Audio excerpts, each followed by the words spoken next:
October 1993, Route 28, Wyoming. The long road between Lander and Rawlins. There are 62 miles between those two towns and almost nothing in between. Sagebrush on both sides as far as you can see. The Wind River Range to the north, going white at the peaks by this time of year. The sky out here does not behave the way city skies behave. It comes all the way down to the ground. It is not backdrop, it is weather. At 10:15 on a Tuesday night in October, this road is empty. It has been empty since the last pair of headlights passed going east 40 minutes ago. Donna Reyes is 31 years old. She grew up in Riverton, 40 miles north of here, the second of 4 children. Her father, a diesel mechanic, her mother, a school cook. She married at 22. She has 3 children, Marcus, who is 9, Claire, who is 6, and the youngest, a boy named Joel, who turned 4 in August and still asks to be carried more than he needs to be. She is driving a 1988 Dodge Caravan, maroon, with a slow oil leak she has been meaning to get looked at since September. The van has 94,000 miles on it. The spare tire in the back is the original spare, which means it is also 5 years old and has been under the van in all weather for all of that time. She is driving to Rawlins because her sister Karen lives there, and Karen called 3 days ago to say their mother has been admitted to the hospital with chest pain, and the doctors are using words Karen cannot repeat without her voice going flat. She did not want to make this drive at night. She did not have a choice. The children were in school until 3. She had to pack. She had to arrange for someone to feed the neighbor's dog, which she had been watching since Friday. By the time they got on the road, it was already after 6. Marcus is asleep in the back row. He went out somewhere around Lander and has not moved since. Claire is in the middle seat with a stuffed rabbit in her lap and her eyes almost closed. Joel is awake. He has been awake for most of the drive. He is not upset. He is simply a 4-year-old who does not sleep when things are different. He keeps asking if Grandma is going to be okay. Donna keeps saying yes. She does not know if that is true. The blowout happens at 10:17 p.m. Not a slow leak, not a gradual pull to one side. A full blowout, the left rear tire, the sound like a rifle shot in the quiet of the cab. The van lurching hard to the left, the steering wheel jerking in Donna's hands. Marcus wakes up saying something she cannot hear. Claire makes a sound that is not quite a cry. Joel says, loudly, "What was that?" Donna gets the van to the shoulder. It takes her about 30 seconds and all of her attention. The shoulder is gravel, wide enough, the van stopping at a slight angle with the hazard lights going. Her hands are shaking when she takes them off the wheel. She grips the top of the steering wheel for a moment and breathes. Marcus leans forward from the back row. "Mom, I know," she says. "We're okay. We just have a flat." She gets out to look. The left rear is gone, shredded down to the rim. She opens the back of the van to check the spare. The spare is there. It is flat. She stands at the back of the van on the shoulder of Route 28 in Fremont County, Wyoming, in the dark, and looks at a flat spare tire, and she does not say anything for a moment. Then she goes back to the driver's seat and she looks for her phone. She has a cell phone. It is a Nokia, gray, the kind that flips open. She bought it 6 months ago because her sister Karen said she needed one for exactly this kind of situation. She has 1 bar of signal. She dials Karen's number. The call drops before it connects. She tries twice more. The same result both times.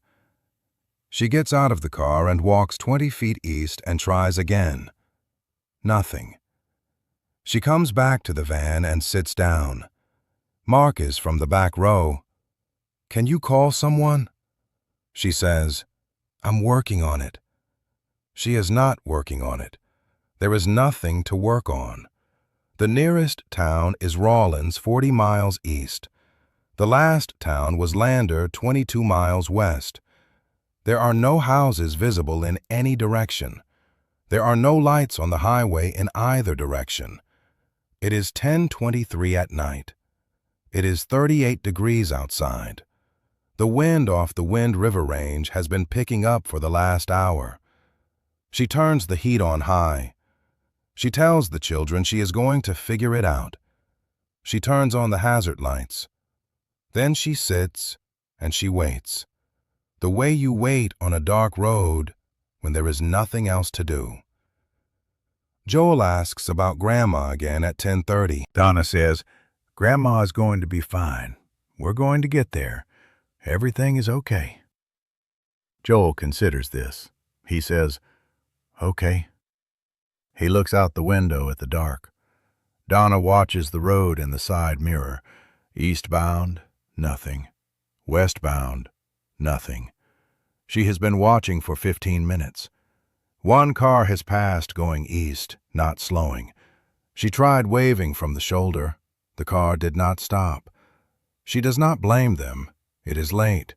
It is a dark road. A van on the shoulder with hazard lights could be anything. She would not have stopped either before tonight. She checks the phone again.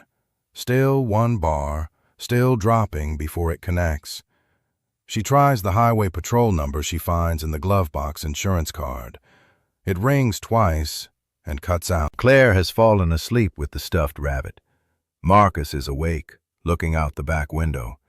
He is 9 years old and old enough to understand what a flat spare means on a road like this, and he is doing what older children do in situations like this, which is pretending not to understand so his mother does not see him worrying.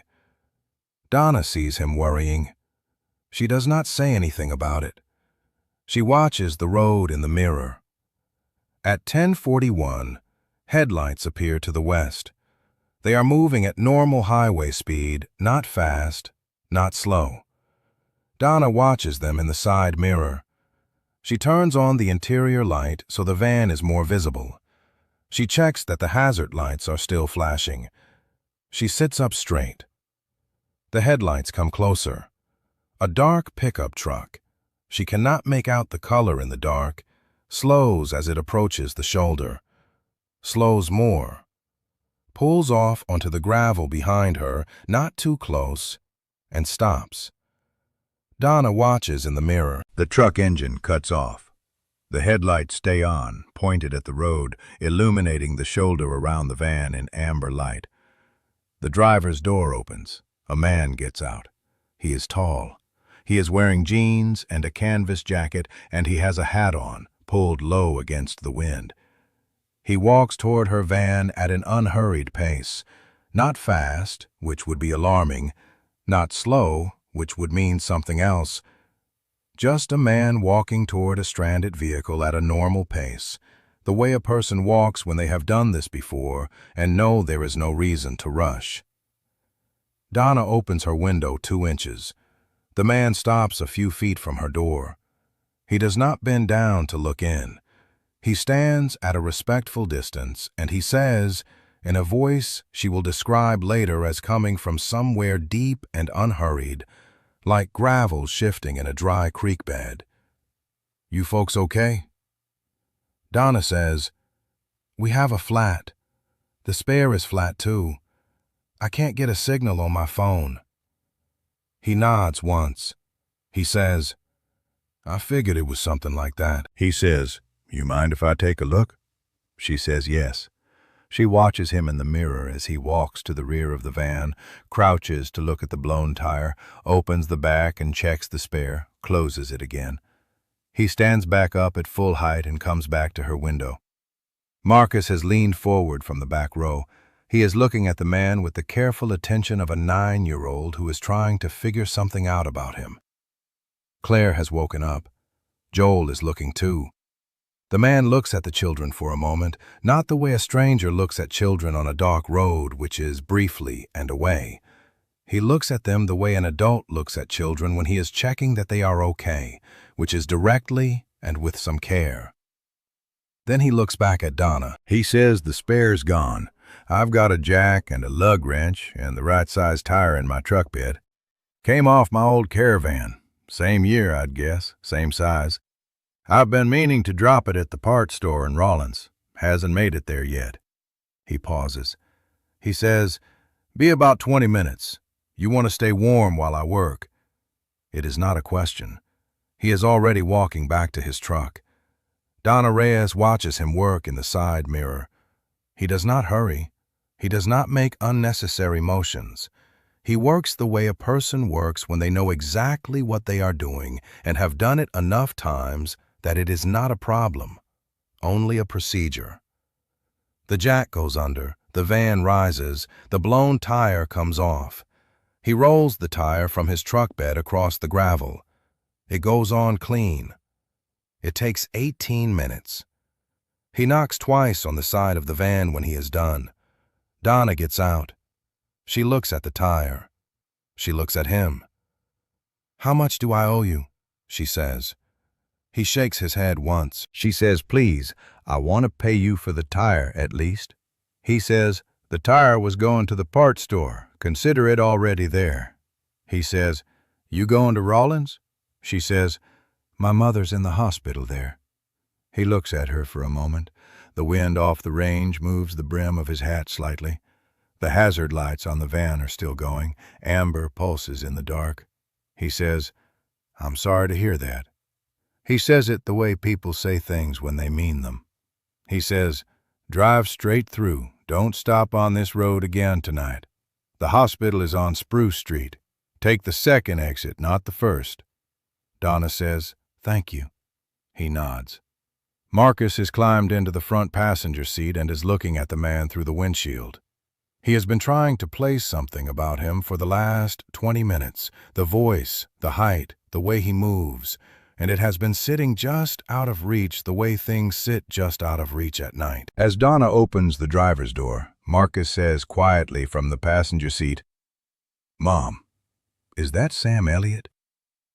Donna looks at the man one more time, the canvas jacket, the hat, the way he is standing by his truck waiting for them to pull out safely before he moves. She does not say anything to Marcus. She puts the van in drive.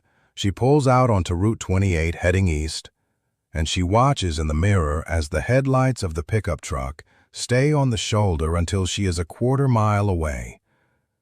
Then they pull out, slowly, heading west, going the other way. Donna Reyes got to Rawlins at 11:47 that night. Her mother, Ruth Trujillo, had been admitted with an irregular heartbeat. She was stable. She was discharged 6 days later. She is still alive. She turned 81 this past spring and still makes her own tortillas and still does not understand why her daughters worry so much. Donna never got the man's name. She did not think to ask, and by the time it occurred to her that she should have, the pickup truck was already going the other way on a dark Wyoming highway, and there was no way to go back. Marcus maintained for several years that the man was Sam Elliott. His Aunt Karen agreed with him when she heard the description. His mother neither confirmed nor denied it, which was the same as confirming it, as anyone who has known Donna Reyes for more than a week would tell you. The tire held all the way to Rawlins and for another 3 years after that. When the Caravan finally gave out in 1996, the oil leak became an oil loss, the engine seized outside Riverton, the van was sold for parts. Donna had the tire taken off and left in the garage. She is not sure exactly why. Marcus says he knows why. He says she kept it because it was the tire a man changed on a dark road where there was nothing in it for him and nowhere he needed to be, and 3 kids watching from a cold van window. He is not wrong. Joel does not remember the night on Route 28. He was 4. He remembers being in the van and being cold and watching a man in a hat working outside in the dark. He says he remembers that the man was not in a hurry. He says that was the thing that stayed with him, that on a dark road in the middle of nowhere, The man was not in a hurry. He has thought about that a lot since then. He still does. If this story reached you, drop your state in the comments. I want to know how far a dark road story travels. Subscribe if you haven't. There are more Long Rider stories coming, because they still make men like him. You just have to know where to look.